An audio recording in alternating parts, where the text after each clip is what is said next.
I put out this tweet, Marvin, talking about this specific subject, and many people were conflicted. What am I talking about, folks? Well, I am talking about the retirement of legendary Imagineer Kim Irvine. I was one of those people that was conflicted. Right. From that Park Place, Disney Imagineering veteran Kim Irvine retires, leaving a complex legacy behind. This by Marvin Montenaro himself, June 10, 2025. Kim Irvine, a cornerstone of Walt Disney Imagineering for over 5 decades, has retired, marking the end of an era for the company responsible for crafting Disney's theme park magic. As a legacy hire with deep ties to Disney's storied past, Irvine's career is a blend of celebrated contributions and polarizing decisions, leaving fans and critics alike debating her impact on the parks. Her retirement closes a chapter for a family synonymous with Disney's creative heritage, as Irvine's lineage traces back to her mother, Imagineer Leota Toombs, and father, Disney animator Harvey Toombs. Her father-in-law, Dick Irvine, is also the first executive VP and COO of Wood Enterprises, now Walt Disney Imagineering. Leota Toombs, a legendary Imagineer, left an indelible mark on Disney's Haunted Mansion, lending her face to Madame Leota in the Seance Room scene, and her voice to Little Leota at the ride's exit, with Eleanor Audley providing the main Madame Leota voice. Kim Irvine followed in her mother's footsteps, serving as the face model for Madame Leota in the Haunted Mansion Holiday at Disneyland, and even appearing as a maid in 2021 Muppets Haunted Mansion special. Since joining Imagineering in 1970, Irvine rose to the role of executive creative director, I should say, and director of concept design, shaping some of Disneyland's most famous attractions. And I went ahead and put a compilation together right here featuring her work, right? And even like Club 33, for example, see, this is where we enter into the conflicting stage right from jump, because Club 33 was overhauled a number of years ago, and it really did change New Orleans Square. You can actually see those windows right there that are out of scale with the very carefully designed forced perspective that the Imagineers imbued into this land back in the 1960s.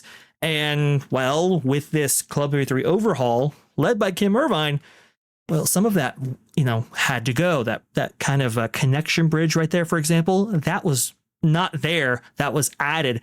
And unfortunately, a lot of the facades in which that took up residence, well, were affected heavily by that. You can see, like, for example, this shot right here is interesting because you see how, like, the walkway up above careens outward. Like there's like a little bit of a lip there.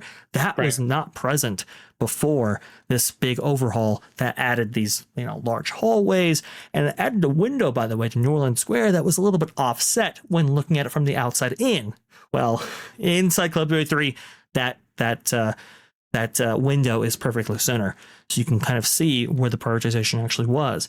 You can see right here, okay, the Adventureland Treehouse. This is an amazing addition to Adventureland and a good use of the space that once was occupied by Tarzan's Treehouse for all those years. So good stuff. But then you get to something like this, which is the overhaul featuring, let's say, the red character that was newly introduced with this whole, PC refurbishment that they actually have for the Pirates of the Caribbean. And they took out the auction scene. Mm-hmm. She was one of the ones that helped design the replacement scene right there for both coasts. So and I think she led the refurbishment for this entire attraction. Now, at the same time, she added an effect earlier in the attraction that provides a transition point between the skeletons and the pirates in real life. And it's actually pretty cool, at least at Disneyland. But again, it's like, that scene with the auction scene is just really not good. You see right here, Snow White's Enchanted Wish. This was the redo of Snow White's, what is it? It was Snow White's Scary Adventures.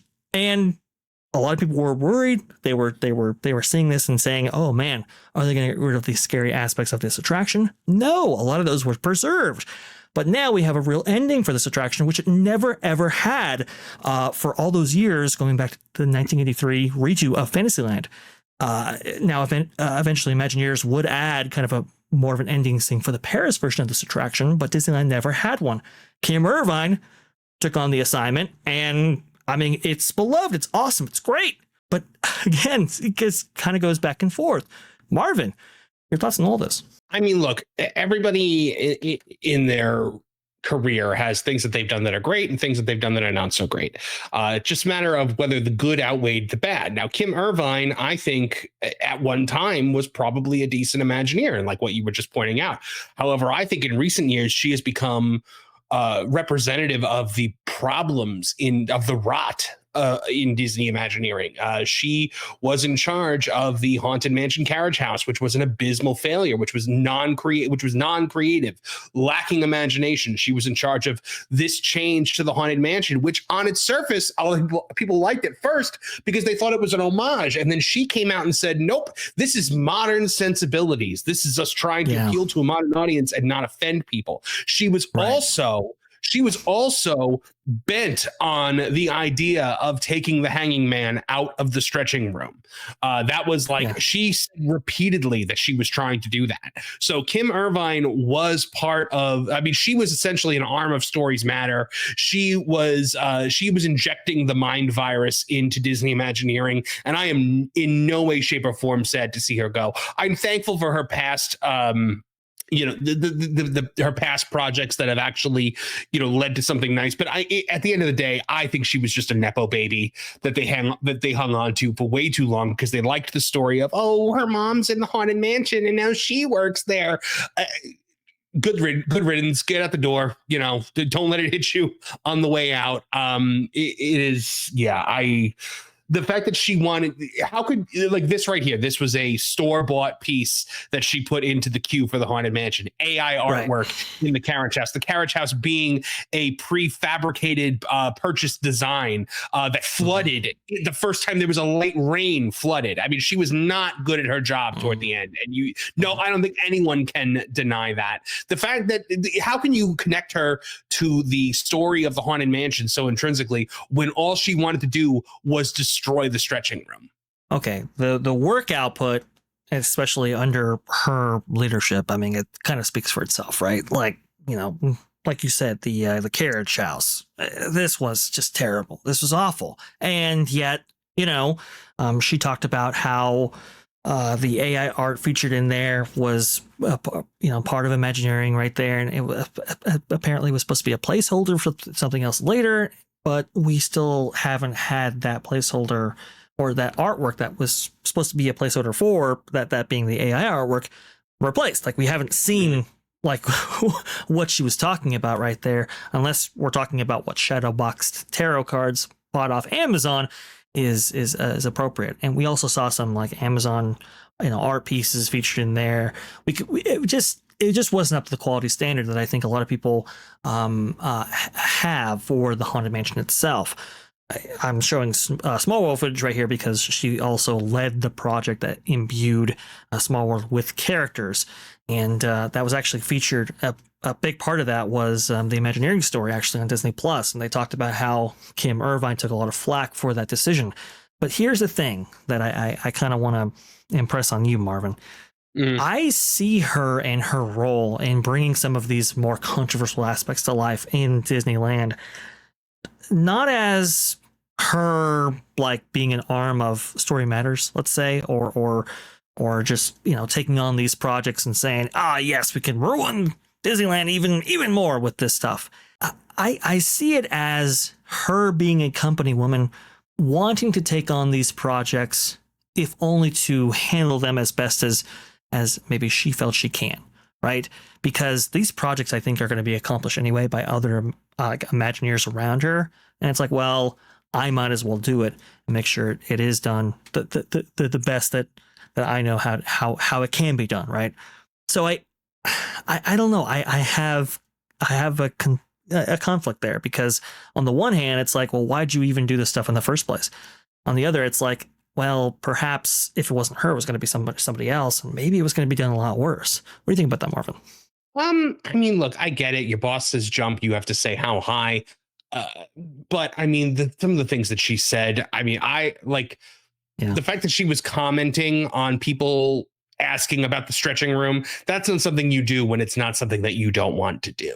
You don't bring it up out of nowhere when it's not something that you yourself are personally passionate about. She could have very easily, tied the change for the bride into the legacy of the original Haunted Mansion. We're going back to our roots. We're going back to Walt Disney's vision. We're going back to, Marty Sklar and all the classic Imagineers. But she chose to say modern sensibilities. She chose to say, we have to update it for modern time. She also said, it's our job to change things. And that was where I lost all respect for her. Because I'm like, no, Kim, it's not your job to change things. It's your job to plus things. It's your job to make things better. It's your job to update technology. It's not your job to make ideological changes to things. So she defended that, with her dying. That was not someone who's just following orders. That's someone who's a true believer, in my opinion.